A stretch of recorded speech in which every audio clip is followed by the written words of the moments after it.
اعوذ باللہ من الشیطان الرجیم بسم اللہ الرحمن الرحیم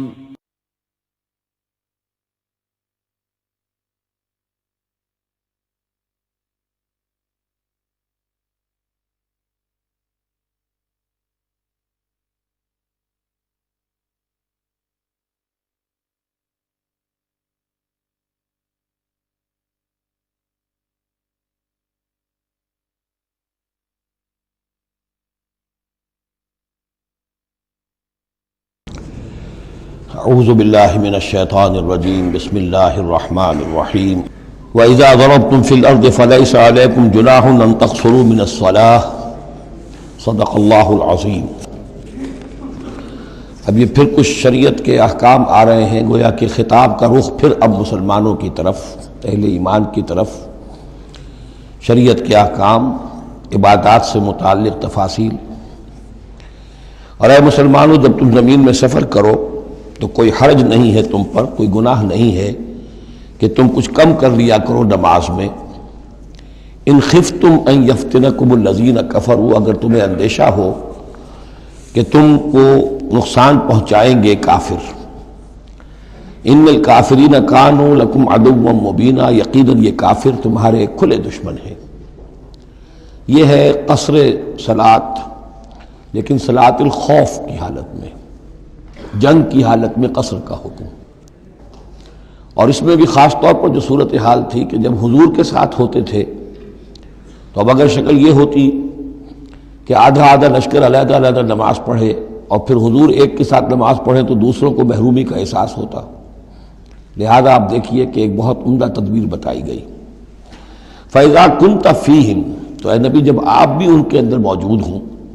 فَأَقَمْتَ لَهُمُ الصَّلَاةَ، اور آپ نے ان کے لیے نماز کھڑی کر دی ہو،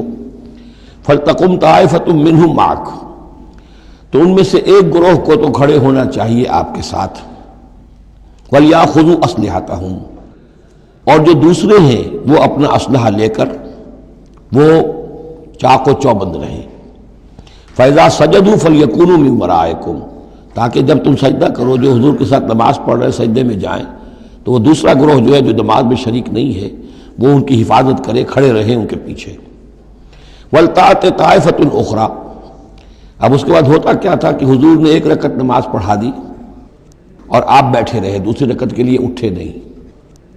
دوسری رکعت مسلمانوں نے خود ادا کر لی۔ اب جب انہوں نے سلام پھیر دیا چلے گئے تو جو پہلے جو تھے جنہوں اس وقت تک شریک نہیں ہوئے تھے وہ حضور کے پیچھے آ گئے۔ اب حضور نے ایک رکعت اور پڑھی تو ان کی ایک رکعت حضور کے پیچھے ہو گئی، اس کے بعد حضور نے ایک رکعت کے بعد سلام پھیر دیا، انہوں نے پھر ایک رکعت اور ادا کر لی، اس طریقے سے کہ کوئی بھی حضور کی امامت کے شرف سے اور فضل سے محروم نہ رہے۔ فَإِذَا سَجَدُوا فَلْيَكُونُوا مِن وَرَائِكُمْ وَلْتَأْتِ طَائِفَةٌ أُخْرَىٰ لَمْ يُصَلُّوا فَلْيُصَلُّوا مَعَكَ، اب وہ دوسرا گروہ کو آنا چاہیے کہ جنہوں نے ابھی نماز نہیں پڑھی تھی کہ وہ آپ کے ساتھ نماز پڑھیں۔ وَلْيَأْخُذُوا حِذْرَهُمْ وَأَسْلِحَتَهُمْ، اور ان کو چاہیے کہ وہ اپنی ڈھالیں بھی، اپنا بچاؤ بھی اور اسلحہ بھی ساتھ رکھے۔ وَدَّ الَّذِينَ كَفَرُوا لَوْ تَغْفُلُونَ عَنْ أَسْلِحَتِكُمْ وَأَمْتِعَتِكُمْ، یہ کافر تو اسی طاق میں رہتے ہیں، اسی امید میں رہتے ہیں کہ تم جیسے ہی غافل ہو جاؤ۔ وَدَّ الَّذِينَ كَفَرُوا لَوْ تَغْفُلُونَ عَنْ أَسْلِحَتِكُمْ، اپنے اسلحہ سے غافل ہو جاؤ، وَأَمْتِعَتِكُمْ، اور اپنے مال و اسباب سے، فَيَمِيلُونَ عَلَيْكُمْ مَيْلَةً وَاحِدَةً، تو وہ تم پر ایک دم ٹوٹ پڑے حملے کے اندر۔ وَلَا جُنَاحَ عَلَيْكُمْ إِن كَانَ بِكُمْ أَذًى مِّن مَطَرٍ، اور کوئی حرج نہیں ہے تم پر، کوئی گناہ نہیں ہے اگر تمہیں کوئی تکلیف ہو یا بارش کی وجہ سے کوئی صورتحال ایسی ہو، اور کنتم مرضى، یا تم بیمار ہو، ان تضعوا اسلحتکم، کہ اسلحہ تو اپنا رکھ دو، وخذوا حذرکم، لیکن صرف ڈھال لے لیا کرو کہ اچانک کوئی حملہ ہو جائے تو اگر پوری تلوار نیزہ وغیرہ سب اپنے جسم پر لگایا ہوا ہے تو نماز کا پڑھنا مشکل ہے، اور یہ کہ حالات ایسے ہیں تو اسلحہ علیحدہ رکھ دیا جائے لیکن ڈھال اپنے پاس موجود رہے، تاکہ اچانک کوئی حملہ ہو تو کم سے کم انسان کو وقت ملے کہ وہ اپنے آپ کو بچا کر اور پھر وہ اپنا اسلحہ بھی لے لے گا۔ ان اللہ اعد للکافرین عذابا مہینا، یقیناً اللہ تعالیٰ نے کافروں کے لیے ایک بہت اہانت آمیز عذاب تیار کر رکھا ہے۔ فَإِذَا قَضَيْتُمُ الصَّلَاةَ، پھر جب یہ نماز اس طریقے سے تم ادا کر لو، فاذکروا اللہ قیاما وقعودا وعلی جنوبکم، تو پھر ذکر کرو اللہ کا کھڑے ہوئے، بیٹھے ہوئے، لیٹے ہوئے، سواریوں پر چلتے ہوئے۔ وہ ذکر جو ہے وہ ذکر کثیر، وہ صرف نماز کے ساتھ نہیں ہے، بلکہ جیسے سورہ جمعہ میں آیا ہے کہ فَإِذَا قُضِيَتِ الصَّلَاةُ فَانتَشِرُوا فِي الْأَرْضِ وَابْتَغُوا مِن فَضْلِ اللَّهِ وَاذْكُرُوا اللَّهَ كَثِيرًا لَعَلَّكُمْ تُفْلِحُونَ۔ ہر حال میں جب تم اللہ کو یاد رکھو، اللہ کا ذکر کرتے رہو۔ ادعیہ معصورہ ہیں،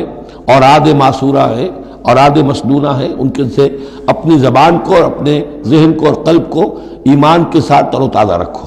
فَإِذَا اطْمَأْنَنْتُمْ، اور جب تمہیں امن حاصل ہو جائے، یعنی یہ نماز کی یہ کیفیت جو ہے یہ صرف اس شکل میں ہوگی کہ خوف ہے، صلاۃ الخوف۔ جب تمہیں امن حاصل ہو جائے، خوف جاتا رہے، فَأَقِیمُوا الصَّلَاةَ، پھر نماز قائم کرو، جیسے کہ نماز کے قائم کرنے کے آداب ہیں، اس کی شرائط ہیں۔ ان الصلاۃ کانت علی المؤمنین کتابا موقوتا، یقیناً نماز اہل ایمان پر فرض کی گئی ہے، فرض ہونے کی شکل میں اور وقت کے ساتھ۔ اس کی فرضیت ہے اور موقوت ہے، اس کے اپنے اوقات ہیں، اور اس اوقات کے ضمن میں آپ کو بتا چکا ہوں کہ حضرت جبرائیل نے 2 دن نماز آپ کو پڑھائی، ایک دن 5 نمازیں اول وقت میں، دوسرے دن 5 نمازیں آخر وقت میں، اور بتایا کہ ان کے مابین وقت ہے۔ وَلَا تَهِنُوا فِي ابْتِغَاءِ الْقَوْمِ، اور دیکھو اس قوم یعنی اپنے دشمن کا پیچھا کرنے میں سست نہ بنو۔ اب تو یوں سمجھیے کہ جو حق و باطل کی جنگ ہے وہ آخری مرحلے کو پہنچ رہی ہے، اب آخری مرحلے پہ آ کے تھک نہ جانا۔ وَلَا تَهِنُوا فِي ابْتِغَاءِ الْقَوْمِ، ان کا پیچھا کرنے میں سست مت پڑو، ہمت نہ ہارو۔ ان تکونوا تعلمون، بڑے پیارے الفاظ ہیں، اگر تمہیں کوئی تکلیف پہنچتی ہے، الم پہنچتا ہے، بے آرامی ہے، فَإِنَّهُمْ يَعْلَمُونَ تَعْلَمُونَ، تو کیا انہیں نہیں پہنچتا؟ انہیں بھی تو تکلیف پہنچتی ہے، وہ بھی جنگ کر رہے ہیں، وہ بھی زخم کھاتے ہیں، ان کے بھی لوگ مر رہے ہیں، وہ ساری تکلیفیں انہیں بھی پہنچ رہی ہیں، دشمنوں کو بھی۔ وَتَرْجُونَ مِنَ اللَّهِ مَا لَا يَرْجُونَ، اور تم اللہ سے امیدیں رکھتے ہو جو وہ نہیں رکھتے۔ تمہیں تو جنت کی امید ہے، تمہیں اللہ سے مغفرت کی امید ہے، انہیں تو یہ بھی نہیں ہے، تو اس اعتبار سے تمہیں تو ان سے کہیں آگے بڑھ جانا چاہیے۔ جو آخری آیت تھی سورہ آل عمران کی کہ یا ایھا الذین آمنوا اصبروا وصابروا ورابطوا، ان سے تو بڑھ جانا چاہیے صبر کے اندر کہ تمہارا سہارا تو اللہ ہے، وما صبرک الا باللہ۔ ان کے تو یہ من گھڑت قسم کے دیویاں دیوتا، ان کے دل کے اندر ان کی حقیقت میں کوئی قدر و قیمت بھی نہیں ہے، پھر بھی وہ اپنے باطل معبودوں کے لیے اس طریقے سے جان جوکھوں میں ڈال رہے ہیں، تو مسلمانوں تمہیں تو اس سے 10 گنا کرنا چاہیے۔ وَلَا تَهِنُوا فِي ابْتِغَاءِ الْقَوْمِ إِن تَكُونُوا تَعْلَمُونَ فَإِنَّهُمْ يَعْلَمُونَ كَمَا تَعْلَمُونَ وَتَرْجُونَ مِنَ اللَّهِ مَا لَا يَرْجُونَ وَكَانَ اللَّهُ عَلِيمًا حَكِيمًا، اور یقیناً اللہ تعالیٰ علیم ہے اور حکیم ہے۔ اب یہ چند آیتیں آ گئیں اہل ایمان سے خطاب میں، اب پھر کچھ منافقوں کا معاملہ ایک آ رہا ہے۔ اِنَّا أَنزَلْنَا إِلَيْكَ الْكِتَابَ بِالْحَقِّ لِتَحْكُمَ بَيْنَ النَّاسِ بِمَا أَرَاكَ اللَّهُ، اے نبی ہم نے آپ پر کتاب نازل کی ہے حق کے ساتھ، تاکہ آپ لوگوں کے مابین فیصلہ کریں انصاف کے ساتھ، اور جو اللہ نے آپ کو دکھایا ہے، یعنی ایک تو کتاب دی ہے، قانون دیا ہے، ایک آپ کو بصیرت دی ہے، یہ اللہ تعالیٰ کی طرف سے بصیرت خاص۔ ظاہر بات ہے کہ ایک جج بیٹھا ہوا ہے اور جج کے پاس سامنے کتاب ہے، فائل ہے، شہادتیں ہیں، گواہیاں ہیں، اب ایک اس کی اپنی ایک چھٹی حص بھی ہوتی ہے، اس کی اپنی جو ہے ایک ججمنٹ بھی ہوتی ہے جس کو کہ وہ بروئے کار لاتا ہے، تو اس کو اللہ کہتا ہے جیسا کہ ہم آپ کو دکھاتے ہیں اس کے مطابق فیصلہ کریں۔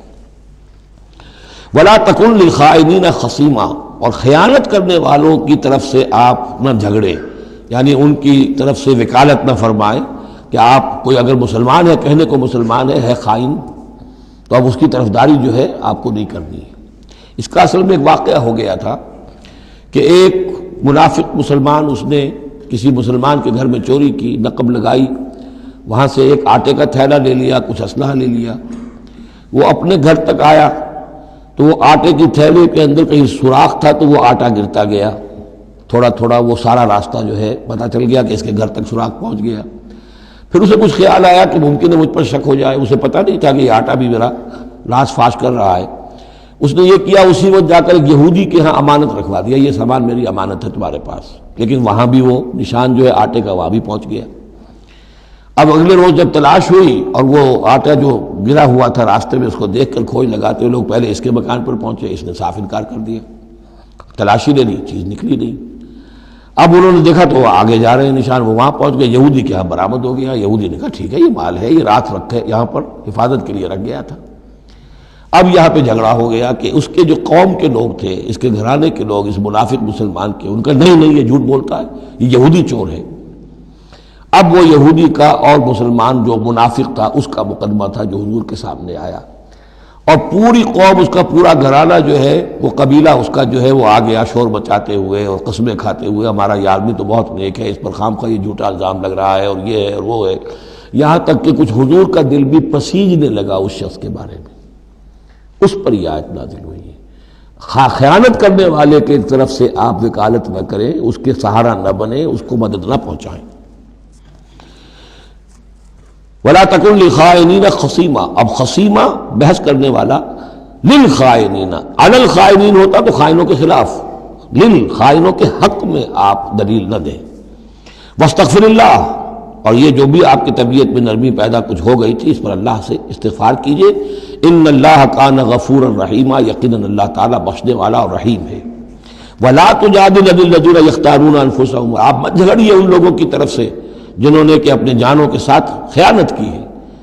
اب ہم یہ امید لگائے بیٹھے حضور ہماری طرف سے شفاعت کریں گے، چاہے ہم نے بے ایمانیاں کی ہیں، حرام خوریاں کی ہیں، شریعت کی دجیاں بکھیری ہے، تو حضور گویا کہ ہماری شفاعت کریں گے۔ یہاں فرمایا جائے وَلَا تُجَادِلْ عَنِ الَّذِينَ يَخْتَانُونَ أَنفُسَهُمْ، مت جھگڑیے آپ ان لوگوں کی طرف سے، ان کی طرف سے وکالت مت کیجیے۔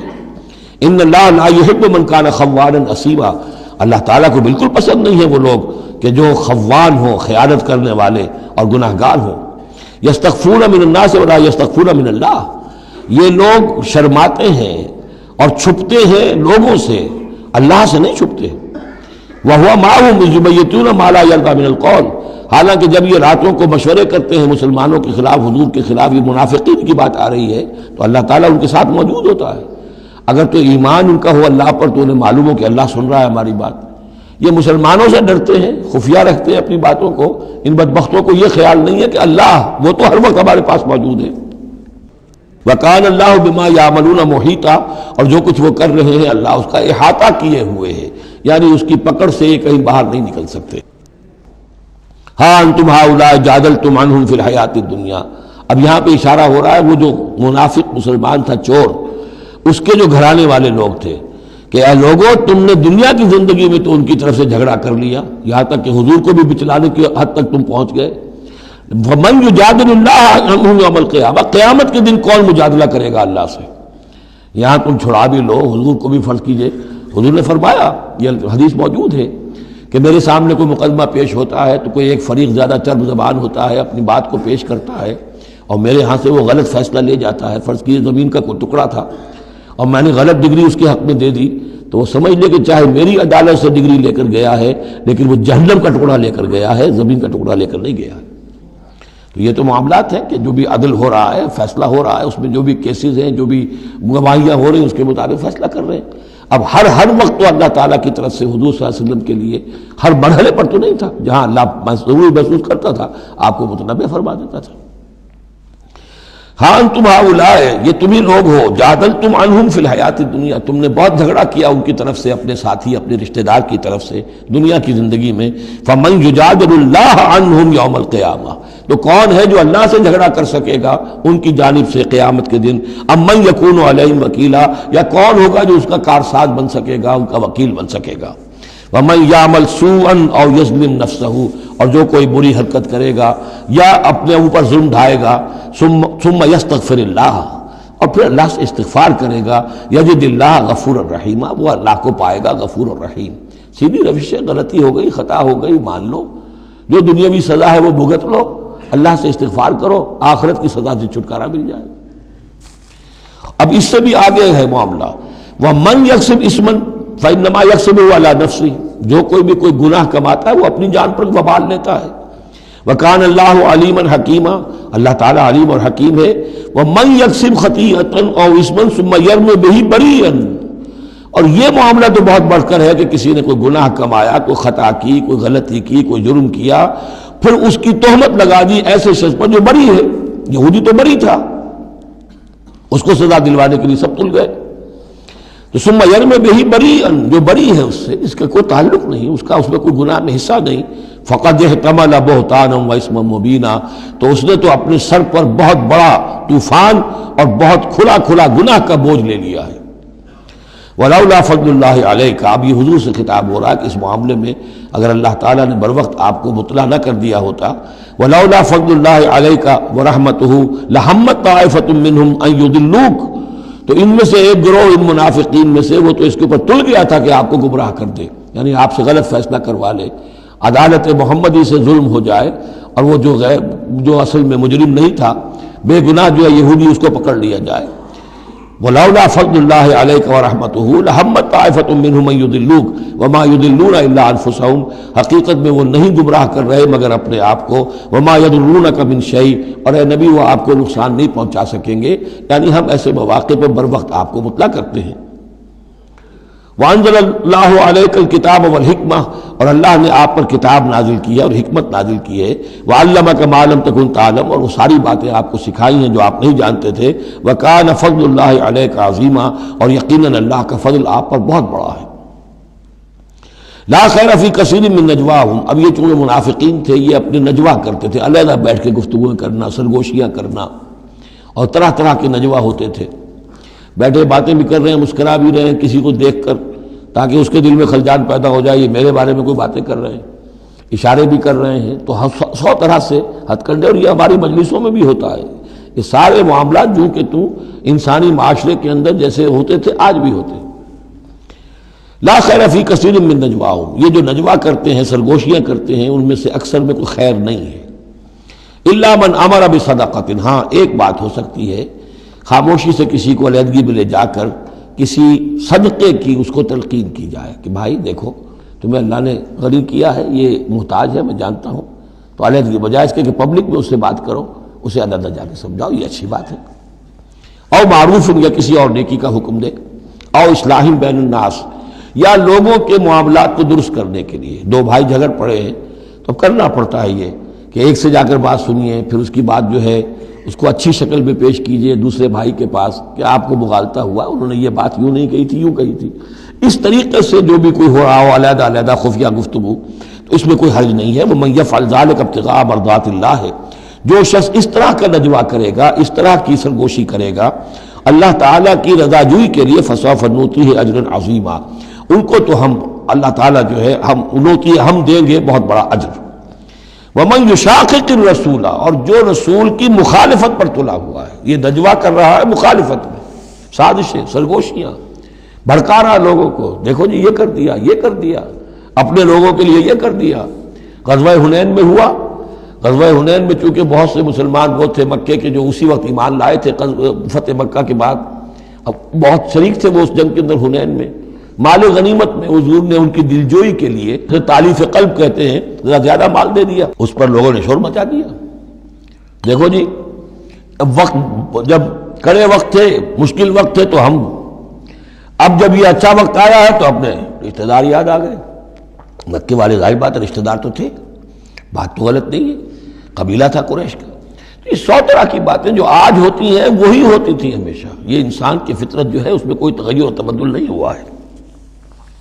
وَمَن يُشَاقِقِ الرَّسُولَ مِن بَعْدِ مَا تَبَيَّنَ لَهُ الْهُدَىٰ،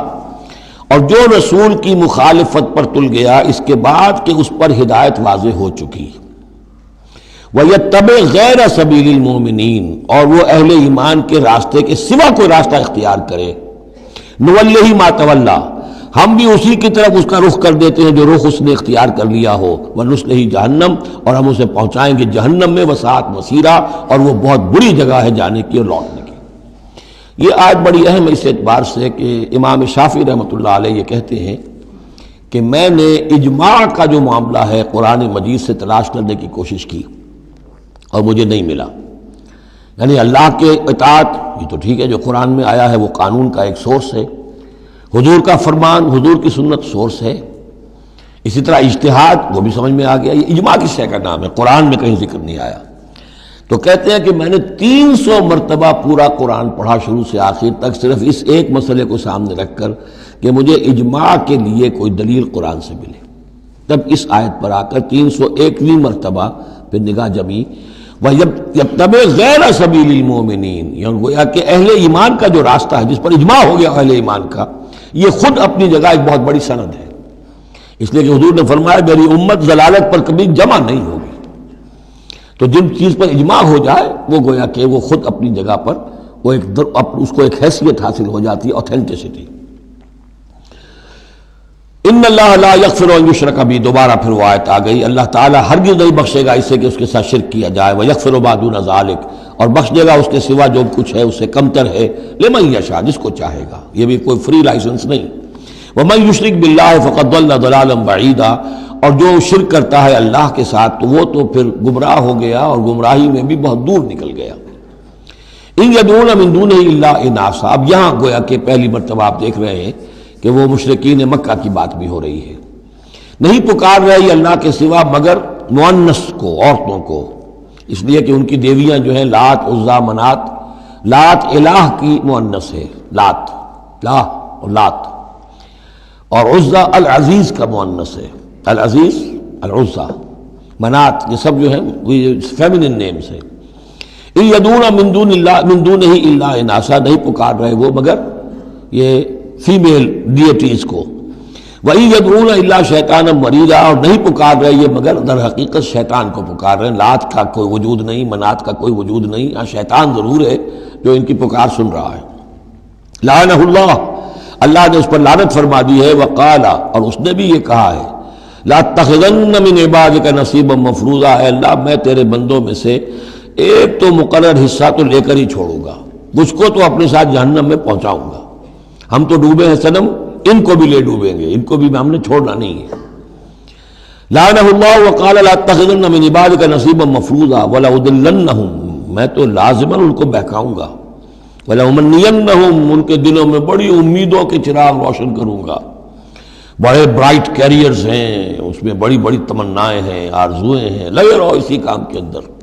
پھر امانیہ ہیں، اللہ بخش دے گا، اللہ، ہم تو اللہ کے رسول کے امتی ہیں، ہمیں خوف کس بات کا ہے، ہم تو اللہ کے بیٹے ہیں، اس کے بڑے چہیتے ہیں، ہمیں کس کا خوف ہے۔ اور پھر یہ کہ امیدیں بڑی بڑی، طول عمل جس کو کہتے ہیں، دنیا کے لمبے لمبے منصوبے۔ وَلَأُضِلَّنَّهُمْ وَلَأُمَنِّيَنَّهُمْ وَلَآمُرَنَّهُمْ، اور میں انہیں حکم دوں گا، فَلَيُبَتِّكُنَّ آذَانَ الْأَنْعَامِ، پھر میرے حکم سے یہ چوپایوں کے کان چیر دیں گے۔ تو میں بتا چکا ہوں سورہ انعام میں یہ باتیں ساری آئیں گی، فلاں کے نام پر ایک اونٹ کو اس کے کان چیر کر جو ہے آزاد کر دیا، اب اسے کوئی چھیڑ نہیں سکتا، اس کا گوشت نہیں کھایا جا سکتا، اس پر سواری نہیں ہو سکتی، فلاں بت کے یا فلاں ڈیٹی کے نام پر اس کو جو ہے چھوڑ دیا گیا ہے۔ وَلَآمُرَنَّهُمْ، اور میں پھر انہیں حکم دوں گا، فَلَا يُغَيِّرُنَّ خَلْقَ اللَّهِ، وہ اللہ کے خلق میں تبدیلی کریں گے۔ اب جو کچھ آپ دیکھ رہے ہیں کہ مردوں میں عورتوں کے سے انداز، عورتوں میں مردوں کے سے انداز اختیار کرنا، یہ سارا جو کچھ ہو رہا ہے اور اب جو ہو رہا ہے وہ تو یہ سمجھیے جینیٹکس جو ہے، اور اس میں اللہ کی تخلیق میں اب انسان اس جگہ پہنچ گیا ہے کہ وہ اپنا اختیار استعمال کر رہا ہے۔ اللہ کی تخلیق، اس کی اسپیشیز بنائی ہوئی، اس کی جینز، اب انسان جو ہے اس کے ذریعے سے وہ سارا معاملہ جو آج پہنچا ہوا ہے بڑے ایک عجیب حد تک پہنچ گیا ہے کہ اللہ کی بنائی ہوئی چیزوں کے اندر تغیر و تبدل کیا جائے۔ وَمَنْ يَتَّخِذِ الشَّيْطَانَ وَلِيًّا مِنْ دُونِ اللَّهِ فَقَدْ خَسِرَ خُسْرَانًا مُبِينًا، اور جس شخص نے بھی اللہ کو چھوڑ کر شیطان کو اپنا ولی بنا لیا، فَقَدْ خَسِرَ خُسْرَانًا مُبِينًا، تو وہ تو بہت کھلے خسارے میں اور تباہی میں مبتلا ہو گیا۔ یعدہم ویمنیہم، وہ ان سے وعدے بھی کرتا ہے، انہیں امیدیں بھی دلاتا ہے، شیطان جس کو ہم کہتے ہیں سبز باغ دکھاتا ہے۔ وما یعدہم الشیطان الا غرورا، اور نہیں وعدہ کرتا ان سے شیطان مگر دھوکے کا، وہ اپنے کسی وعدے کو پورا نہیں کر سکتا۔ اولئک مأواہم جہنم، یہ وہ لوگ ہیں کہ جن کا ٹھکانہ جہنم ہے، ولا یجدون عنہا محیصا، اور پھر وہ وہاں سے فرار کی کوئی جگہ نہیں پائیں گے، وہاں سے بھاگنے کا کوئی راستہ نہیں پائیں گے۔ والذین آمنوا، وہی سائملٹینیس کنٹراسٹ، اب دوسری طرف اہل ایمان کی شان کیا ہوگی؟ والذین آمنوا وعملوا الصالحات، جو لوگ ایمان لائیں اور نیک عمل کریں، سندخلہم جنات تجری من تحتہا الانہار، انہیں ہم عنقریب داخل کریں گے باغات میں جن کے نیچے نہریں بہتی ہوں گی، خالدین فیہا ابدا، جس میں وہ ہمیشہ ہمیش رہیں گے۔ وعد اللہ حقا، اللہ کا یہ وعدہ حق ہے، درست ہے، سچ ہے۔ ومن اصدق من اللہ قیلا، اور اللہ سے بڑھ کر کس کی بات سچی اور زیادہ ہو سکتی ہے؟ کون ہو سکتا ہے اپنے قول میں زیادہ سچا اللہ سے؟ لیس بامانیکم ولا امانی اہل الکتاب، اب یہاں پھر رخ پڑ رہا ہے مسلمانوں کی طرف۔ اے مسلمانوں، نہ تمہاری خواہشات پر کوئی شے موقوف ہے، نہ اہل کتاب کی خواہشات پر۔ تب بھی آ گئی کہ تمہارے اندر بھی یہ خواہشات پیدا ہو جائیں گی، وشفل تھنکنگ پیدا ہو جائیں گی، شفاعت کے دھوکے پر تم حرام خوریاں کرو گے، سب کچھ کرو گے، وہی جو کچھ انہوں نے کیا تم بھی کرو گے۔ لیکن جان لو کہ اللہ کا قانون جو ہے غیر متبدل ہے، وہ بدلے گا نہیں۔ لیسا بامانیکم، نہ تمہاری خواہشات سے، وشفل تھنکنگ سے، تمہاری امانی سے، تمہاری تمناؤں سے کچھ ہوگا، ولا امانی اہل کتاب، نہ اہل کتاب کی امانی سے۔ من یعمل سوءا یجز بہ، جو کوئی برا کام کرے گا اس کی جزا اسے مل کر رہے گی۔ بہت سخت الفاظ ہیں یہ، اگرچہ اس میں نرمی کا پہلو ہے، اس لیے کہ بعض اوقات بدی کی جگہ پر نیکی جو ہے وہ اس کو اثر کو دھو دے گی، لیکن اکاؤنٹ فار تو ہو گیا نا، مطلب یہ اکاؤنٹ فار ہو کر رہے گی عرش۔ اب یہ ہے کہ کسی کی نیکی نے اس کی بدی کو چھپا لیا، کسی نے غلطی کی تھی، اس نے توبہ کی صدق دل کے ساتھ، وہ اس کی بدی جاتی رہی، لیکن اکاؤنٹ فار ہوگا معاملہ۔ توبہ کو دیکھا جائے گا، توبہ سچی تھی، واقعی تھی، واقعی اس نے اس حرکت کو پھر چھوڑ دیا تھا کہ نہیں، یا یہ صرف یہ کہ زبان سے گردان ہو رہی تھی استغفر اللہ ربی من کل ذنب واتوب الیہ، اور سارا وہ گناہ جو ہے اور حرام خوری جو کہ تم جاری تھی، تو وہ توبہ نہیں ہے۔ من یعمل سوءا یجز بہ ولا یجد له من دون اللہ ولیا ولا نصیرا، اور نہیں پائے گا وہ اللہ کے سوا نہ کوئی حمایتی، بلکہ یہاں ترجمہ ہوگا اللہ کے مقابلے میں نہ کوئی حمایتی پائے گا نہ کوئی مددگار۔ ومن یعمل من الصالحات من ذکر او انثی، اور جو کوئی عمل کرے گا نیکیوں کا، خواہ وہ مذکر ہو خواہ مؤنث ہو، مرد ہو یا عورت ہو، وہو مومن، ہو مومن صاحب ایمان، فاولئک یدخلون الجنۃ ولا یظلمون نقیرا، تو یہ وہ لوگ ہیں کہ جو جنت میں داخل ہوں گے اور ان کی کوئی حق تلفی تل کے برابر بھی نہیں کی جائے گی۔ ومن احسن دینا ممن اسلم وجهه للہ وهو محسن، اس سے بہتر دین کس کا ہوگا جس نے نمبر 1 اپنا چہرہ اپنا سر اللہ کے سامنے جھکا دیا، اسلم، اسلام آ گیا، وہو محسن، اور یہ احسان، اس کے بعد اسلام ایمان احسان کے درجے تک پہنچ جائے، خوبصورتی کے ساتھ، خلوص کے ساتھ، للہیت کے ساتھ، پورے دین کا معاملہ، تفریق بین الدین نہیں، دین کے اندر جو ہے وہ حصہ بکھرا نہیں، ٹوٹل دین۔ ومن احسن دینا ممن اسلم وجهه للہ وهو محسن واتبع ملت ابراہیم حنیفا، اور اس نے پھر پیروی کی دین ابراہیم کی یکسو ہو کر، یا ابراہیم کی جو یکسو تھا۔ واتخذ اللہ ابراہیم خلیلا، اور اللہ نے تو ابراہیم کو اپنا دوست بنا لیا تھا۔ وَلِلَّهِ مَا فِي السَّمَاوَاتِ وَمَا فِي الْأَرْضِ، اللہ ہی کے لیے جو کچھ کہ ہے آسمانوں میں اور جو کچھ کہ ہے زمین میں۔ وَكَانَ اللَّهُ بِكُلِّ شَيْءٍ مُحِيطًا، اور یقیناً اللہ تعالیٰ ہر شے کا احاطہ کیے ہوئے ہے۔ اب جو حصہ آ رہا ہے یہ وہی مسلمانوں سے خطاب ہے، لیکن اس میں ایک استدراک سمجھیے کہ جو شروع میں کچھ آیتیں آئی تھیں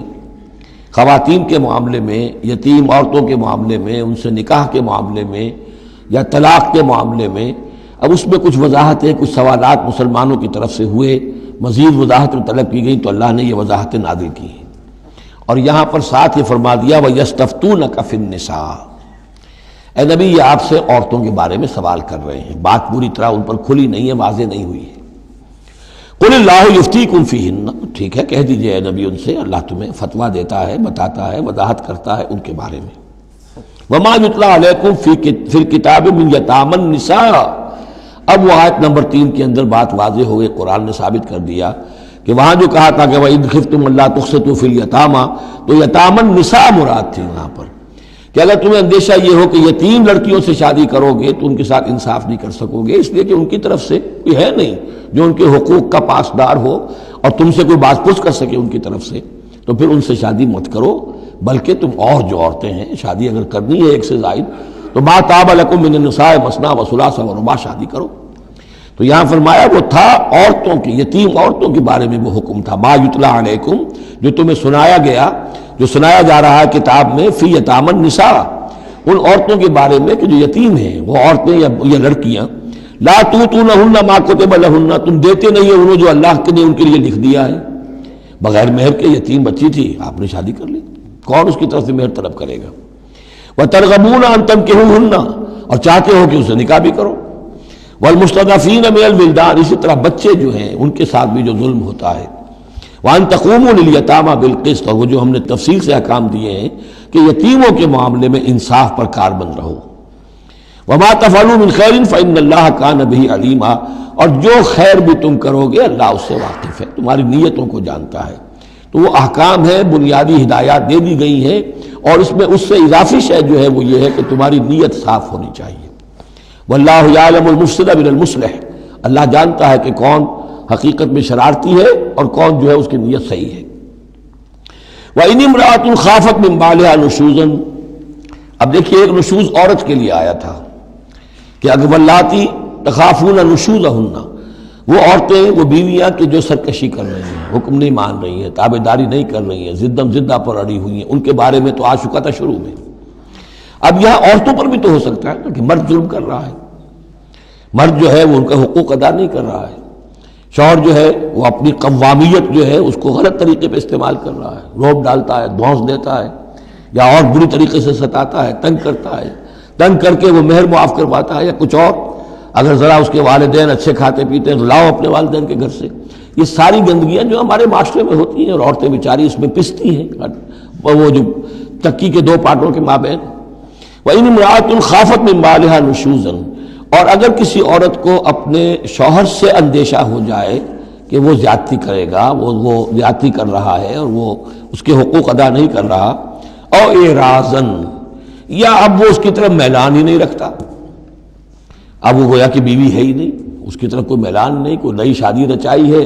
اور سارا جو ہے توجہ جو ہے وہ اب نئی نویلی دلہن کی طرف ہے، او اعراضاً، جی بھر گیا، توجہ ہٹ گئی، فلا جناح علیہما، تو ان دونوں پر کوئی الزام نہیں ہوگا، ان یصلحا بینہما صلحا، کہ وہ آپس میں بیٹھ کر صلح کر لیں۔ صلح سے مراد یہاں پر اپنا معاملہ طے کر کے اور عورت خلا کر لے، بس صلح و خیر۔ لیکن خلا کرنے میں جیسا کہ ہم پڑھ چکے ہیں عورت کو مہر چھوڑنا پڑے گا، لیا تھا تو کچھ واپس کرنا پڑے گا۔ والصلح خیر، صلح اچھی ہے۔ وَأُحْضِرَتِ الْأَنفُسُ الشُّحَّ، البتہ جو انسانی نفس ہے اسے لالچ جو ہے اس پر مسلط رہتا ہے، مرد چاہے گا میرا پورا مہر واپس کرو، عورت چاہے گی کہ مجھے کچھ بھی واپس نہ کرنا پڑے۔ وَإِن تُحْسِنُوا، یہ آ چکا ہے سورہ بقرہ کے اندر، یہ مضامین آ چکے ہیں۔ وَإِن تُحْسِنُوا، اگر تم نیکی کرو، تم مرد ہو، تم مردانگی کا ثبوت دو، اس معاملے کے اندر نرمی کرو، ان کا حق جو ہے زیادہ رکھو۔ وَتَتَّقُوا فَإِنَّ اللَّهَ كَانَ بِمَا تَعْمَلُونَ خَبِيرًا، اور تم تقویٰ کی روش اختیار کرو تو جان لو کہ اللہ تعالیٰ تمہارے تمام اعمال سے باخبر ہے۔ وَلَن تَسْتَطِيعُوا أَن تَعْدِلُوا بَيْنَ النِّسَاءِ، اچھا وہاں یہ آیت بھی آئی تھی کہ وَإِنْ خِفْتُمْ أَلَّا تَعْدِلُوا فَوَاحِدَةً، اگر تمہیں اندیشہ یہ ہو کہ تم اپنی بیویوں پہ اگر ایک سے زائد ہیں، دو ہیں، تین ہیں، چار ہیں، تو عدل نہیں کر سکو گے تو پھر ایک ہی پر اکتفا کرو، پھر دوسری شادی مت کرو۔ تمہیں اطمینان ہے، تمہیں اپنے اوپر یہ اعتماد ہے کہ تم یہ عدل کر سکتے ہو تب دوسری شادی کرو، ورنہ نہیں۔ لیکن اب اس میں جیسا کہ میں نے عرض کیا تھا کہ کچھ چیزیں تو ہوتی ہیں گنتی کی، ناپ تول کی، اس میں تو عدل ہو سکتا ہے، لیکن ایک قلبی میلان جو ہے اس کے اندر تو ظاہر بات ہے انسان کے اختیار میں نہیں ہے۔ حضور صلی اللہ علیہ وسلم نے اپنی تمام ازواج کے لیے ہر چیز گن گن کر، یعنی باریاں بھی مقرر تھیں آپ کی شب باشی کی، دن میں بھی اب آپ ایک چکر لگاتے تھے عصر اور مغرب کے درمیان، تو تھوڑی تھوڑی دیر ہر اپنی زوجہ محترمہ کے پاس ٹھہرتے تھے، کہیں تھوڑی دیر بھی زیادہ ہو جاتی تو کھلبلی مچ جاتی تھی، آج وہاں کیوں ٹھہر گئے، آج زینب کے پاس زیادہ وقت کیوں لگ گیا، آج فلاں کیا ہو گیا، وہاں شہد دیا گیا تھا وہ شہد پی رہے تھے تو اس وجہ سے دیر لگ گئی۔ تو حضور سے جب کہا گیا اشارے کنائے سے آپ نے قسم کھا لی اچھا میں آئندہ کبھی شہد نہیں پیوں گا، حضور نے اللہ تعالیٰ نے ٹوک دیا کہ حضور یہ کیوں آپ قسم کھا رہے ہیں، لما تحرم ما احل اللہ لک تبتغی مرضات ازواجک۔ تو یہ چیزیں جو ہوتی ہیں انسانی معاشرے میں، بہرحال بہت بہتر معاملہ تھا، بہت بہتر تھا حضور کی ازواج مطہرات کا آپس میں، لیکن یہ کہ بالکل ظاہر بات ہے کہ کچھ نہ کچھ تو شوق ناپا جو ہوتا ہے اس کے کوئی نہ کوئی اثرات تو ہوتے ہیں، یہ عورت کی فطرت ہے، اس کے اندر اختیار میں نہیں ہے۔ تو یہ چیزیں جو ہے فرمایا کہ اگر تم وَلَن تَسْتَطِيعُوا أَن تَعْدِلُوا بَيْنَ النِّسَاءِ، تمہارے لیے ممکن ہی نہیں ہے کہ تم عورتوں کے مابین انصاف کر سکو۔ مراد کیا ہے؟ قلبی میلان، یہ حدیث کے اندر واضح ہو گیا۔ اور حضور فرمایا کرتے تھے کہ اللہ جو بھی چیزیں ہیں میں نے اس میں پورا عدل کیا ہے، باقی جہاں تک میرے دل کا میلان کا تعلق ہے مجھے امید ہے تو مجھ سے مواخذہ نہیں کرے گا، یہ ہے ظاہر بات ہے۔ لیکن اگر تم چاہو بھی تو تم عدل نہیں کر سکتے۔ وَلَن تَسْتَطِيعُوا أَن تَعْدِلُوا بَيْنَ النِّسَاءِ وَلَوْ حَرَصْتُمْ، چاہے تم کتنے حریص ہو اس کے نہیں کر سکتے۔ فَلَا تَمِيلُوا كُلَّ الْمَيْلِ، تو ایسا نہ ہو کہ ایک کی طرف پورے کے پورے جھک جاؤ، میلان، میل، کل المیل، ایک ہی کی طرف پورا میلان ہو جائے، فَتَذَرُوهَا كَالْمُعَلَّقَةِ کہ دوسری بیوی معلق ہو کر رہ جائے، اب نہ وہ شوہر والی ہے اور نہ آزاد ہے، اس سے کوئی تعلق ہی نہیں۔ وَإِن تُصْلِحُوا وَتَتَّقُوا اگر تم اصلاح کر لو اور تقوی کی روش اختیار کرو، فَإِنَّ اللَّهَ كَانَ غَفُورًا رَحِيمًا تو اللہ تعالیٰ بھی غفور الرحیم ہے۔ وَإِن يَتَفَرَّقَا اب یہ بہت اہم موضوع ہے کہ ہمارے ہاں طلاق کے بارے میں جو یہ مشہور ہو گیا صحیح ہے، ان ابغض الحلال عند اللہ الطلاق، یہ حلال چیزوں میں سب سے زیادہ اللہ کو ناپسند جو ہے وہ طلاق ہے، لیکن اسے کفر کے درجے تک پہنچایا ہوا ہے۔ لڑائی چل رہی ہے، جھگڑا چل رہا ہے، مزاجوں میں موافقت نہیں ہے، ایک دوسرے کو کوس رہے ہیں، دن رات کا جھگڑا ہے، طلاق نہیں دینی، یہ احمقانہ طرز عمل ہے، بالکل احمقانہ، شریعت کی منشا کے بالکل خلاف۔ یہاں آپ دیکھیں کہ ایک طرح کی ترغیب ہے طلاق کی، ترغیب۔ وَإِن يَتَفَرَّقَا اب اگر وہ متفرق ہو جائیں، علیحدہ ہو جائیں، سیپریشن جو آپ استعمال کرتے ہیں، سیپریٹ ہو جائیں، یغنی اللہ کلا من سعتہ اللہ دونوں کو اپنی کشادگی کشائش سے غنی کر دے گا۔ ہو سکتا ہے اس عورت کو بھی کوئی بہتر رشتہ مل جائے کہ جو اس سے اس کی سب مزاجی موافقت رکھنے والا ہو، اور اس شوہر کو بھی اللہ تعالیٰ کوئی بہتر بیوی دے دے کہ جس کے اور اس کے درمیان جو ہے مزاج کے اندر موافقت پیدا ہو جائے۔ تو یہ کہ عدم موافقت ہے، لڑتے رہنا ہے، دنگا فساد ہے، لیکن یہ کہ وہ طلاق نہیں دینی ہے، یہ ہندوانہ اثرات ہیں ہم پر نمبر ایک، اور دوسرے عیسائیانہ اثرات ہیں۔ عیسائیت میں بھی طلاق حرام ہے، اس لیے کہ قانون اصل میں شریعت، انجیل میں شریعت اور قانون تو ہے ہی نہیں، لیکن جو حضور نے فرمایا ان ابغض الحلال عند اللہ الطلاق، ایسی ہی کوئی بات حضرت مسیح نے فرمائی کہ طلاق اگر بلا وجہ کوئی شخص طلاق دے دیتا ہے تو یہ ایسا ہی ہے، فرض کیجئے کہ اب وہ عورت جو ہے اس کی وہ بے سہارا رہ گئی، ہو سکتی ہے کہ اس کا آوارہ ہو جائے، تو گویا کہ اب اس کی گناہ کا وبال اس پر ہوگا کہ جس نے اسے طلاق دی ہے، بلا سبب طلاق دے دی۔ اب وہ عورت جو ہے اگر اس کی شادی اور نہیں ہوئی تو اس کی آوارگی کا امکان موجود ہے۔ تو اس کو سمجھنا چاہیے کہ یہ اخلاقی تعلیم تھی، یہ قانونی تعلیم نہیں تھی۔ قانونی تعلیم تو وہی ہے کہ جو تورات کے اندر ہے، آپ حضور حضرت مسیح فرما کر گئے ہیں کہ یہ نہ سمجھو کہ میں قانون کو ختم کرنے آیا ہوں، موزائک لا جو ہے حضرت موسیٰ کی شریعت وہ تم پر نافذ رہے گی، لاگو رہے گی، عائد رہے گی۔ تو قانون قانون ہے اور اس کے ساتھ اخلاق کی تعلیم ہوتی ہے، اس کو انہوں نے قانون بنا دیا، نتیجہ یہ ہوا جب تک بیوی کے اوپر آپ بد کرداری کا الزام ثابت نہ کر دیں آپ طلاق نہیں دے سکتے، لہذا وہ 100 طریقے کر کے پہلے اسے بد کردار بناتے ہیں اور پھر اس کا ثبوت لیتے ہیں، تب جان چھڑاتے ہیں، ورنہ جان چھوڑ نہیں سکتی۔ تو یہ سارا کا سارا معاملہ جو ہے شریعت کے اندر تو جو صحیح راستے رکھ دیے گئے ہیں ان کو اگر چھوڑا جائے گا تو پھر غلط راستے اختیار کرنے پڑیں گے۔ تو ایک ہندوانہ اثرات جو ہمارا پس منظر ہے، اور ایک جدید تہذیب کے جس پر عیسائیت کا غلبہ ہو گیا تھا، ان کے ہاں کے اثرات کی وجہ سے یہ طلاق کا معاملہ ہمارے ہاں تقریباً کفر بنا دیا لوگوں نے۔ وَإِن يَتَفَرَّقَا يُغْنِ اللَّهُ كُلًّا مِّن سَعَتِهِ اگر وہ علیحدہ ہو جائیں، نہیں مزاجوں کی موافقت ہو رہی، وَكَانَ اللَّهُ وَاسِعًا حَكِيمًا اللہ بڑی وسعت رکھنے والا ہے، بڑی سمائی رکھنے والا ہے، اس کے خزانے بڑے وسیع ہیں، حکیم ہے، حکمت والا ہے، اس کا ہر حکم جو ہے وہ حکمت پر مبنی ہے۔ وَلِلَّهِ مَا فِي السَّمَاوَاتِ وَمَا فِي الْأَرْضِ اللہ ہی کا ہے جو کچھ کہ ہے آسمانوں میں اور جو کچھ کہ ہے زمین میں۔ وَلَقَدْ وَصَّيْنَا الَّذِينَ أُوتُوا الْكِتَابَ مِن قَبْلِكُمْ وَإِيَّاكُمْ أَنِ اتَّقُوا اللَّهَ اور دیکھو مسلمانوں، جو تم سے پہلے تھے انہیں بھی ہم نے وصیت کی تھی، جنہیں کتاب دی تھی، اور اب تمہیں بھی وصیت یہی ہے کہ اللہ کا تقوی اختیار کرو، اصل شے ہے تقوی، ورنہ شریعت جو ہے اس کا بھی مذاق بن جائے گا۔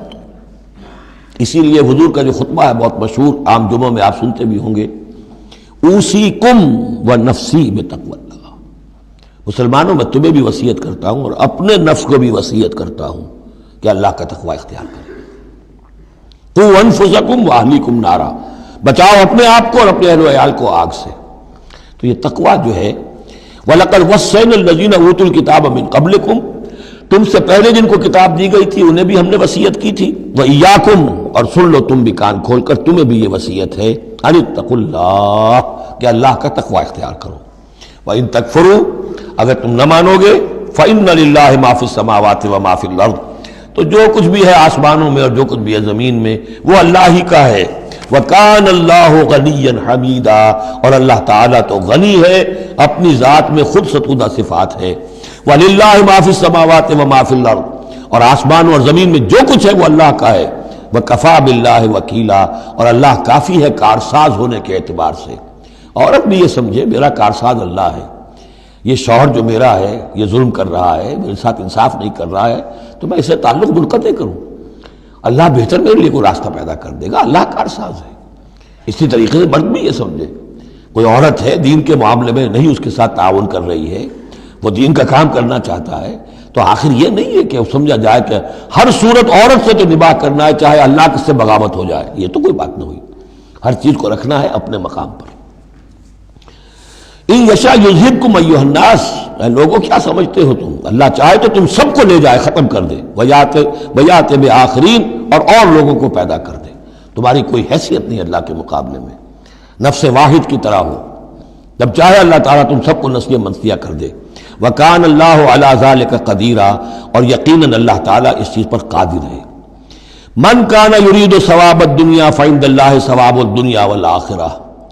جو کوئی بھی دنیا کا ثواب چاہتا ہے، ساری بھاگ دوڑ محنت دن رات کی کوشش دنیا کمانے میں، اور پیسہ اور دولت اور جائیداد اور ترقی، عہدوں میں ترقی، اور اپنی اور زندگی کے اور ان چیزوں کے اندر لگے ہوئے ہیں سارے دن ساری رات. عند اللہ ثواب الدنیا والآخرہ، اللہ کے پاس تو ثواب دنیا کا بھی آخرت کا بھی ہے. تو ہی ناداں چند کلیوں پر قناعت کر گیا، ورنہ گلشن میں علاج تنگی دوران بھی تھا. اللہ سے تم مانگو، دنیا بھی مانگو آخرت بھی مانگو. ربنا آتنا فی الدنیا حسنۃ وفی الآخرۃ حسنۃ وقنا عذاب النار. اللہ کے ساتھ اپنے معاملے کو درست کرو، خلوص و اخلاص کے اوپر اپنا تعلق استوار کرو، اس کی طرف سے جو ذمہ داریاں ہیں انہیں ادا کرو، پھر یہ کہ اللہ تعالیٰ دنیا سے بھی نوازے گا. من کان یرید ثواب الدنیا فعند اللہ ثواب الدنیا والآخرہ وکان اللہ سمیعا بصیرا، اور اللہ تعالیٰ سب کچھ سننے والا اور دیکھنے والا ہے. اب جو آیت آ رہی ہے وہ پھر عظیم ترین آیات میں سے قرآن مجید کی.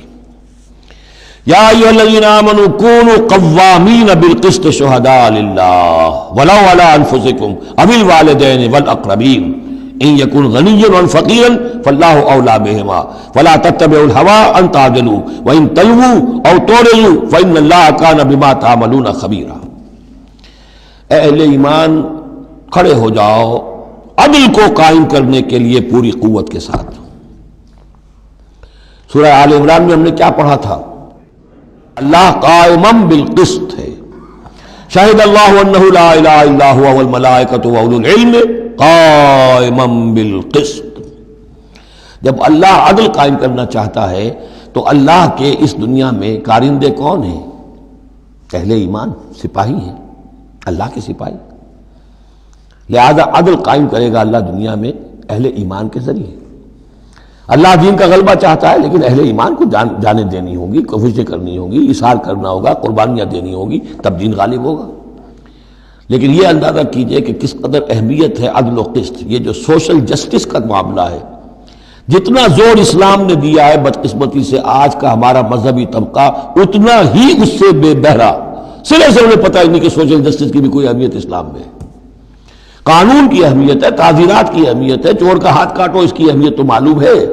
لیکن یہ کہ اس نظام کو درست کرو، ظلم ختم کرو، ایکسپلائٹیشن ختم کرو. یہ سرمایہ دار جس طریقے سے خون چوس رہے ہیں اور چوس چوس کر جیسے مچھر پھول جاتا ہے ہمارا خون پی کر، اس طرح وہ پھولے ہوئے ہیں.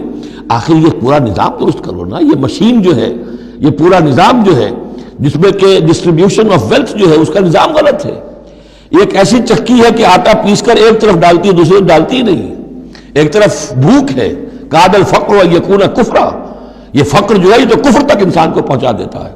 پہلے وہ نظام قائم کرو جس میں عدل ہو، جس میں ضمانت دی گئی ہو کہ ہر شخص کی، ہر شہری کی بنیادی ضروریات کی کفالت ہے جو نظام خلافت کے اندر ہے. پھر کوئی چوری کرے تو ہاتھ کاٹو، ضرور کاٹو، لیکن یہ ہے کہ قانون تو ہمیں معلوم ہے. بحالات موجودہ آپ وہ قانون نافذ کر دیجیے، فائدہ ہوگا حرام خوروں کو، بلیک مارکیٹیوں کو، جنہوں نے کہ حرام خوری سے دولت جمع کی ہوئی ہے. چور کا ہاتھ کٹے گا تو وہ پھر پاؤں پھیلا کے سوئیں گے، انہیں ڈر کائے کا رہا، فائدہ انہیں ہوگا. اصل شے یہ، میں یہ نہیں کہہ رہا کہ شریعت نافذ نہ کی جائے معاذ اللہ، لیکن یہ کہ شریعت شریعت ہے، دین دین ہے. لا جو ہے وہ سب سرو کرتا ہے سسٹم کو. قانون جو ہے وہ کسی نظام کو قائم کرتا ہے، مضبوط کرتا ہے، سب سرو کرتا ہے، اس کی خدمت کرتا ہے. جو سسٹم ہے نظام دین کا اس کو قائم کرو، اور پھر اس کو قائم رکھنے کے لیے، اسے کنسولیڈیٹ کرنے کے لیے، اسے چلانے کے لیے، اسے مستقل کرنے کے لیے قانون نافذ کرو۔ یہ ہے جو کہ اصول ہے۔ یا ایھا الذین آمنوا کونوا قوامین بالقسط شہداء للہ، یہی مضمون سورہ مائدہ میں بھی آ جائے گا، کل ہم پڑھیں گے انشاءاللہ۔ صرف یہ کہ اس میں ترتیب بدل گئی ہے، یا ایھا الذین آمنوا کونوا قوامین للہ شہداء بالقسط، بس اتنا فرق ہے۔ لیکن اس میں اشارہ ہو گیا کہ اللہ اور قسط گویا کہ مترادف الفاظ ہیں۔ گواہ بن جاؤ اللہ کے، یا گواہ بن جاؤ قسط کے،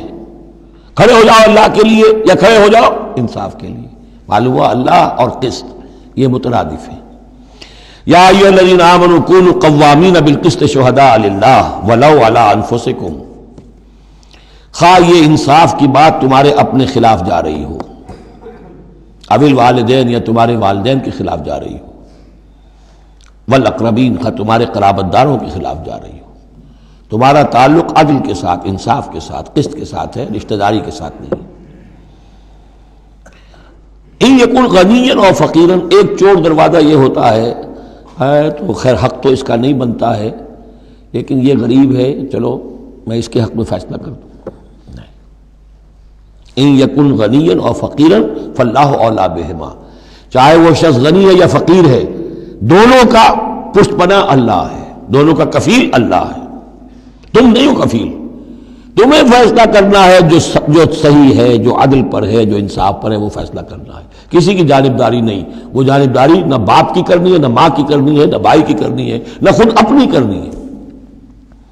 یا ایھا الذین آمنوا کونوا قوامین بالقسط شہداء للہ، اللہ کے گواہ بن کر کھڑے ہو جاؤ اللہ کے حق میں۔ دیکھیے شہادت اعلیٰ، لوگوں پر گواہی، اور شہادت للہ، اللہ کے لیے گواہی۔ یہوہاز وٹنسز، اللہ کے گواہ، یہ تو ہمیں ہونا چاہیے، اللہ کے گواہ بن کر کھڑے ہو جائیں، ہر حق بات جو اللہ کی طرف سے اس کے علم بردار ہوں، اور اس حق کو قائم کرنے کے لیے تن من دھن لگانے کے لیے اپنی کمر کس لیں۔ وَلَوْ عَلَىٰ أَنفُسِكُمْ وَبِالْوَالِدَيْنِ وَالْأَقْرَبِينَ إِنْ يَكُنْ غَنِيًّا أَوْ فَقِيرًا فَاللَّهُ أَوْلَىٰ بِهِمَا، ان کا خیر خواہ اللہ ہے۔ وَلَا تَتَّبِعُوا الْهَوَىٰ، تو دیکھو خواہشات کی پیروی نہ کرو، أَن تَعْدِلُوا، مبادا تم عدل سے ہٹ جاؤ، کہ تم عدل نہ کرو، خواہشات کی پیروی کر کے عدل سے برگشتہ ہو جاؤ۔ وَإِن تَلْوُوا أَوْ تُعْرِضُوا، اگر تم زبانوں کو ادھر ادھر مروڑے گے، بات جس کو آپ کہتے ہیں کہ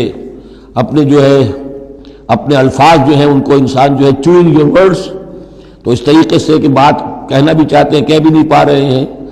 حق بات جو ہے زبان سے نکالنا نہیں چاہتے، غلط بات نکل نہیں رہی ہے۔ ان تلووا او تعرضوا، یا تم اعراض کرو گے، بچ جاؤ گے، منہ موڑ لو گے، فإن اللہ کان بما تعملون خبیرا، تو اللہ تعالیٰ جو کچھ تم کر رہے ہیں اس سے پوری طرح باخبر ہے، اللہ بے خبر نہیں ہے۔ اس کے بعد اب جو مضمون آ رہا ہے وہ شاید اس سورہ مبارکہ کا اہم ترین مضمون ہے۔ یا ایھا الذین آمنوا آمنوا باللہ ورسولہ والکتاب الذی نزل علی رسولہ والکتاب الذی انزل من قبل، اے ایمان والو، ایمان لاؤ اللہ پر اور اس کے رسول پر، اور اس کتاب پر جو اس نے نازل فرمائی اپنے رسول پر، اور اس کتاب پر جو اس نے پہلے نازل فرمائی۔ ایمان والو، ایمان لاؤ، چھ معنی دارت۔ ایک ایمان ہے اقرار باللسان، وہ تو تمہیں حاصل ہے، وہ تمہیں موروثی طور پر حاصل ہو گیا، مسلمان ماں باپ کے گھر میں پیدا ہو گئے، وہ ایمان مل گیا۔ یا یہ کہ اس وقت پورا قبیلہ اسلام لا رہا ہے، ان میں پکے بھی تھے، کوئی کچے بھی آ گئے، انہوں نے بھی کہا اشہد ان لا الہ الا اللہ اشہد ان محمد رسول اللہ، وہ ایمان ایک درجے میں تو حاصل ہو گیا۔ اس لیے ہم پڑھ چکے ہیں کہ کوئی تمہیں اگر راستے میں ملا ہے اور وہ اپنا اسلام ظاہر کرتا ہے، آپ کہہ نہیں سکتے کہ تم مومن نہیں ہو۔ تو ایمان کا ایک درجہ تو وہ ہے، قانونی درجہ ہے، کہ جس نے کہا اشہد ان لا الہ الا اللہ واشہد ان محمد رسول اللہ، وہ مومن ہے۔ لیکن کیا حقیقی ایمان یہی ہے؟ نہیں، ایمان کیا ہے؟ یقین قلبی۔ یا ایھا الذین آمنوا آمنوا باللہ ورسولہ، ایمان لاؤ اللہ پر۔ اب ہم ترجمہ کریں گے، یوں کہیں گے ایمان لاؤ اللہ پر جیسے کہ ایمان لانے کا حق ہے، مانو رسول کو جیسے کہ ماننے کا حق ہے، اور یہ اسی وقت ادا ہوگا جب اللہ اور اس کے رسول پر ایمان دل میں کھب گیا ہو، جیسے صحابہ کے بارے میں فرمایا گیا سورہ حجرات میں وَلَٰكِنَّ اللَّهَ حَبَّبَ إِلَيْكُمُ الْإِيمَانَ وَزَيَّنَهُ فِي قُلُوبِكُمْ، اللہ نے ایمان کو تمہارے نزدیک محبوب بنا دیا، اسے تمہارے دلوں میں کھبا دیا ہے۔ اور کچھ لوگوں کے بارے میں فرمایا قالت الاعراب آمنا قل لم تؤمنوا ولکن قولوا اسلمنا ولما يدخل الايمان في قلوبكم، یہ بدو دعویٰ کر رہے ہیں ہم ایمان لے آئے۔ اے نبی ان سے کہہ دیجئے تم ہرگز ایمان نہیں لائے ہو، ہاں یوں کہہ سکتے ہو کہ ہم مسلمان ہو گئے، اسلام لے آئے ہیں، ہم نے سر تسلیم خم کر دیا، ہم نے اطاعت قبول کر لی، لیکن ابھی تک ایمان تمہارے دلوں میں داخل نہیں ہوا ہے۔ اصل ایمان وہ ہے جو دل میں داخل ہو جائے، اقرار باللسان و تصدیق بالقلب۔ لیکن یہاں بھی اصل میں جو ہے روئے سخن کن کی طرف ہو رہا ہے؟ منافقین کی طرف ہو رہا ہے۔ وہ ایمان تو لائے تھے لیکن وہ ایمان نہیں تھا۔ یا ایھا الذین آمنوا آمنوا باللہ ورسولہ والکتاب الذی نزل علی رسولہ، قرآن کے لیے لفظ نزل، والکتاب الذی انزل من قبل، اور تورات کے لیے انزل، اور اس کتاب پر بھی جو پہلے نازل کی گئی تھی۔ وَمَن يَكْفُرْ بِاللَّهِ وَمَلَائِكَتِهِ، جو کوئی کفر کرے گا اللہ کا اور اس کے فرشتوں کا، وَكُتُبِهِ اور اس کی کتابوں کا، وَرُسُلِهِ اور اس کے رسولوں کا، وَالْيَوْمِ الْآخِرِ اور قیامت کے دن کا، فَقَدْ ضَلَّ ضَلَالًا بَعِيدًا، تو وہ تو گمراہ ہو گیا اور گمراہی میں بہت دور نکل گیا۔ یہ آیتیں سب کی سب بہت ہی اہم ہیں اور بڑی گہری ہیں۔ ان الذین آمنوا ثم کفروا ثم آمنوا ثم کفروا ثم ازدادوا کفرا لم یکن اللہ لیغفر لهم ولا لیہدیہم سبیلا بشر المنافقین بان لهم عذابا الیما۔ دیکھیے یہ منافقت کا معاملہ کیا تھا؟ یہ ایسا نہیں تھا کہ ایک ہی دن میں آدمی منافق ہو گیا۔ ایک تو تھے وہ جو شعوری منافق تھے، جو فیصلہ کر کے، جو ہم سورہ آل عمران میں پڑھ آئے ہیں، صبح ایمان کا اعلان کریں گے، شام کو ہم پھر کافر ہو جائیں گے، مرتد ہو جائیں گے، تو معلوم ہوا ایمان انہیں نصیب ہوا ہی نہیں، اور انہیں بھی معلوم تھا کہ ہم مومن نہیں ہیں، ہم ایمان لائے نہیں ہیں، تو دھوکہ دے رہے ہیں۔ یہ شعوری منافق ہوا۔ غیر شعوری منافق کون سے ہوتے تھے؟ کہ جو آئے تو تھے، کوئی دل میں دھوکہ دینے کی نیت نہیں تھی، انہیں اندازہ نہیں تھا کہ یہ، وہ سمجھتے تھے پھولوں کی سیج ہے، نکلا وہ کانٹوں بھرا بستر۔ اب انہیں قدم قدم پہ رکاوٹ ہے، وہ ارادہ، وہ پختگی نہیں ہے، ایمان کی وہ گہرائی نہیں ہے کہ ہر کے بعد آباد جو ہو سو ہو۔ ان کا کیا ہوتا ہے، کچھ دو قدم چلے، کچھ پیچھے ہٹ گئے، کچھ چھٹک گئے، کچھ چلے، کچھ ہمت کی، کچھ رک گئے۔ نتیجہ یہ ہوتا ہے کہ اب لوگ ان کے ڈانٹ ڈپٹ کرتے، تم کیا کرتے ہو؟ تو اب انہوں نے کیا کیا، جھوٹے بہانے بنانے شروع کیے، اور پھر آخری درجہ جھوٹی قسمیں کھانی شروع۔ خدا کی قسم یہ مجبوری تھی، اس لیے میں رک گیا تھا، تم سمجھتے ہو کہ میں جہاد میں نہیں جانا چاہتا تھا، تم ایسا گمان تو نہ کرو، مجھے یہ مجبوری ہو گئی تھی، میری بیوی مر رہی تھی، میں کیسے جا سکتا تھا، وغیرہ وغیرہ، جھوٹی قسمیں۔ تو یہ جو ہے معاملہ ایمان اور کفر کا، یہ یوں چلتا رہتا ہے۔ اگرچہ اوپر جو ہے وہ پردہ تو ایمان کا ہے، کافر تو وہ ہوا ہی نہیں، اسلام لے آیا تھا، مومن ہے، اور وہ ارتداد کا اس نے اعلان نہیں کیا، لیکن ابھی ایمان کی طرف آیا، پھر کفر کی طرف گیا، پھر ایمان کی طرف آیا، پھر کفر کی طرف گیا۔ یہ مذبذبین بین ذالک، اوسیلیشن جو ہے یہ ہوتی رہتی ہے۔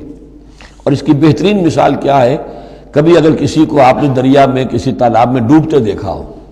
نیچے گیا پھر آیا ذرا اوپر، پھر گیا پھر آیا، پھر گیا تو گیا، بالکل وہ نقشہ ہے جو یہاں ہے۔ ان الذین آمنوا ثم کفروا، یہاں کفر سے مراد نفاق ہے، کفر قانونی نہیں، کفر حقیقی، کفر معنوی، کفر باطنی، اندر ہی اندر ہو رہا ہے سب کچھ جو ہو رہا ہے۔ انہوں نے انکار اور اعلان کیا ہی نہیں ہے، اسلام سے انکار نہیں کیا، کفر کا اعلان نہیں کیا، یہ اندر ہو رہا ہے اس کی شخصیت کے باطن میں۔ ان الذین آمنوا ثم کفروا ثم آمنوا ثم کفروا، ایمان لائے پھر کفر کیا، پھر ایمان لائے پھر کفر کیا، ثم ازدادوا کفرا، پھر کفر میں بڑھتے چلے گئے۔ لم یکن اللہ لیغفر لہم، اللہ تعالیٰ ایسے لوگوں کو مغفرت کرنے والا نہیں ہے، ایسے لوگوں کی مغفرت کرنے والا نہیں ہے، ولا لیہدیہم سبیلا، اور نہ ایسے لوگوں کو وہ راستہ دکھائے گا۔ اگلی آیت میں کھول دیا کہ یہ کن کا تذکرہ ہے، بشر المنافقین بان لہم عذابا علیما، اے نبی ان منافقوں کو بشارت دے دیجئے کہ ان کے لیے دردناک عذاب۔ یہاں تو آنا ہے تو یکسو ہو کے آؤ، ریزرویشن رکھ کر مت آؤ۔ وَلَنَبْلُوَنَّكُمْ بِشَيْءٍ مِّنَ الْخَوْفِ وَالْجُوعِ وَنَقْصٍ مِّنَ الْأَمْوَالِ وَالْأَنفُسِ وَالثَّمَرَاتِ، کان کھول کر آؤ۔ لَتُبْلَوُنَّ فِي أَمْوَالِكُمْ وَأَنفُسِكُمْ وَلَتُسْمَعُنَّ مِنَ الَّذِينَ أُوتُوا الْكِتَابَ مِن قَبْلِكُمْ وَالَّذِينَ أَشْرَكُوا أَذًى كَثِيرًا، تمہیں سننی پڑیں گی، ساری تلخ باتیں سننی پڑیں گی، کڑوے گھونٹ کرنے پڑیں گے، قدم قدم پر آزمائشیں آئیں گی۔ در رہے منزل لیلا کہ خطر ہاش بسے، شرط اول قدم ہی نس کے مجنون باشی۔ بشر المنافقین، تنزیہ انداز ہے، ان منافقوں کو بشارت دے دیجئے محمد صلی اللہ علیہ وسلم کہ ان کے لیے بہت دردناک عذاب ہے۔ الذین یتخذون الکافرین اولیاء من دون المؤمنین، ان کی ایک شان یہ بھی تھی کہ وہ جو کفار تھے ان کو دوست بناتے تھے۔ وہ چاہتے تھے نا don't keep all your eggs in one basket, بالکل یکسو مسلمانوں کے ساتھ ہو جاؤ، کیا پتہ ہے کل پلڑا جو ہے بدل جائے۔ تو کفار کے ساتھ بھی keep some good office with them also, کچھ نہ کچھ ان کے ساتھ رہے معاملہ، کہہ سکیں وقت کے اوپر، تو دوستیاں رکھتے تھے۔ الذین یتخذون الکافرین اولیاء من دون المؤمنین، اہل ایمان کو چھوڑ کر ان کو دوست بناتے ہیں اور ان کو اپنا پشت پناہ بناتے ہیں۔ ایبتغون عندہم العزہ، کیا وہ ان کے اس قرب میں اور ان کی محفلوں میں جا جا کر عزت چاہتے ہیں، عزت کی تلاشی ہیں۔ امریکہ جانا بہت بڑا اعزاز ہے، اتنے بڑا اعزاز مل گیا تو یہ عزت ہی ہے نا جو انسان ڈھونڈنے کے لیے، اور اس کے لیے کروڑوں روپیہ خرچ ہوتا ہے، اس کے لیے جو بھی لابینگ ہوتی ہے، اس کے لیے وہ چند منٹ کی ملاقات کے لیے وہ بھی، اور کچھ اس سے حاصل ہو نہ ہو، باقی جو پالیسیاں ان کی چلتی رہتی ہیں وہ تو جو بھی ان کا CIA کر رہا ہے یا کوئی اور پینٹاگون کر رہا ہے وہ تو بیٹھا ہوا ہے فگر ہیڈ، اس کے سوا کچھ بھی نہیں۔ الذین یتخذون الکافرین اولیاء من دون المؤمنین یبتغون عندہم العزہ فإن العزۃ للہ جمیعا، عزت کل کی کل اللہ کے اختیار میں ہے۔ کہاں عزت ڈھونڈ رہے ہو؟ وقد نزل علیکم فی الکتاب، اور یہ بات تم پر نازل کی جا چکی ہے کتاب میں، یہ سورہ انعام کی آیت نمبر 68 ہے، جس میں روکا گیا مسلمانوں کو کہ جب تم دیکھو کہ کافر لوگ جو ہیں استہزاء کر رہے ہیں، قرآن کا مذاق اڑا رہے ہیں، تو کم سے کم یہ ہے، اب مکے کی آیت ہے وہ، اس وقت مسلمانوں میں اتنا زور تو نہیں تھا کہ ان کو چپ کر سکتے زبردستی، لیکن یہ کم سے کم یہ کرو کہ وہاں بیٹھو مت، وہاں سے چلے جاؤ، احتجاجاً جو ہے وہاں سے رخصت ہو جاؤ، پھر وہاں بیٹھو نہیں۔ اگر بیٹھے رہو گے تو ہو سکتا ہے تمہاری غیرت کے اندر کچھ کمی آتی چلی جائے، تمہاری جو حس جو ہے وہ پھر کند پڑ جائے۔ تو اسی کا حوالہ دیا جا رہا ہے، وقد نزل علیکم، اللہ اتار چکا ہے تم پر فی الکتاب، اسی کتاب میں قرآن میں، ان اذا سمعتم آیات اللہ یکفر بہا، جب تم سنو کہ اللہ کی آیات کا کفر کیا جا رہا ہے، وہ یستہزأ بہا، اور ان کا مذاق اڑایا جا رہا ہے، فلا تقعدوا معہم، تو ان کے ساتھ مت بیٹھو، حتی یخوضوا فی حدیث غیرہ، یہاں تک کہ پھر وہ کسی اور بات میں لگ جائیں، پھر دوبارہ آ جاؤ، کوئی حرج نہیں، کوئی اور بات ہے، اس لیے کہ بہرحال ان کو کوئی نے تبلیغ کرنی ہے، ان سے گفتگو کرنی ہے، تعلق منقطع نہیں کرنا، لیکن جب وہ یہ حرکت کر رہے ہو تب ان کے قریب مت بیٹھو۔ انکم اذا مثلہم، اگر تم بھی بیٹھے رہو گے اس وقت اسی حالت میں ان کے ساتھ تو پھر تم بھی ان جیسے ہو جاؤ گے۔ ان اللہ جامع المنافقین والکافرین فی جہنم جمیعا، یقیناً اللہ تعالیٰ جمع کر کے رہے گا منافقوں کو بھی اور کافروں کو بھی جہنم میں، سب کو۔ الذین یتربصون بکم، وہ جو تمہارے لیے ایک انتظار کی حالت میں ہیں، دیکھنا چاہتے ہیں، دیکھیے اونٹ کس کروٹ بیٹھتا ہے، تیل دیکھو، تیل کی دھار دیکھو، آخری فتح مسلمانوں کو ہوتی ہے یا کفار کو ہوتی ہے، دونوں کے ساتھ کچھ نہ کچھ تعلقات رکھو تاکہ وقت جو بھی ہو، جو بھی صورتحال سچویشن جو بھی ہو جائے، ہم اس کے اندر اپنے بچاؤ کی کوئی شکل کر لیں۔ تو الذین یتربصون بکم، وہ تمہاری بات طاق میں ہے، منتظر ہیں، سوچ رہے ہیں۔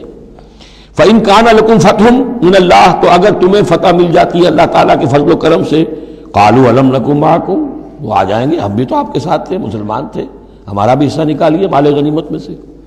وَإِن كَانَ لِلْكَافِرِينَ نَصِيبٌ، اور اگر کوئی حصہ پہنچ جائے کافروں کو، کوئی فتح انہیں وقتی طور پر حاصل ہو جائے، ان کا پلڑا بھاری ہو جائے، قالوا، تو وہ کہے کہ اپنے ان کافروں ساتھیوں سے، أَلَمْ نَسْتَحْوِذْ عَلَيْكُمْ، کیا ہم نے آپ کا گھیراؤ نہیں کر لیا تھا، ہم نے آپ کو بچایا ہوا تھا کہ یہ مسلمان جو ہیں، ہم تو اوٹ بنے ہوئے تھے اصل میں، آپ سمجھتے ہیں مسلمانوں کے ساتھ ہو کر ہم جنگ کرنے آئے تھے، نہیں، ہم اس لیے آئے تھے کہ مسلمانوں کے حملوں سے آپ کو بچائیں۔ أَلَمْ نَسْتَحْوِذْ عَلَيْكُمْ وَنَمْنَعْكُمْ مِنَ الْمُؤْمِنِينَ، ہم نے تو بچایا ہے آپ کو مسلمانوں سے۔ فَاللَّهُ يَحْكُمُ بَيْنَكُمْ يَوْمَ الْقِيَامَةِ، تو اللہ ہی فیصلہ کرے گا تمہارے مابین قیامت کے دن۔ وَلَن يَجْعَلَ اللَّهُ لِلْكَافِرِينَ عَلَى الْمُؤْمِنِينَ سَبِيلًا، اور اللہ تعالیٰ کافروں کو اہل ایمان کے مقابلے میں راہیاب نہیں کرے گا۔ ان المنافقون یخادعون اللہ وهو خادعهم، یہ منافق اللہ کو دھوکہ دینے کی کوشش کر رہے ہیں اور اللہ انہیں دھوکہ دے رہا ہے۔ وَإِذَا قَامُوا إِلَى الصَّلَاةِ قَامُوا كُسَالَىٰ، جب نماز کے لیے بھی کھڑے ہوتے ہیں تو کسل بندی کے ساتھ کھڑے ہوتے ہیں، طبیعت میں بشاشت نہیں ہوتی. یراؤن الناس، لوگوں کو دکھاوے کے لیے. ولا یذکرون اللہ الا قلیلا، اور نہیں ذکر کرتے حقیقت میں اللہ کا مگر بہت کم. بارک اللہ لی ولکم فی القرآن العظیم ونفعنی وإیاکم بالآیات والذکر الحکیم.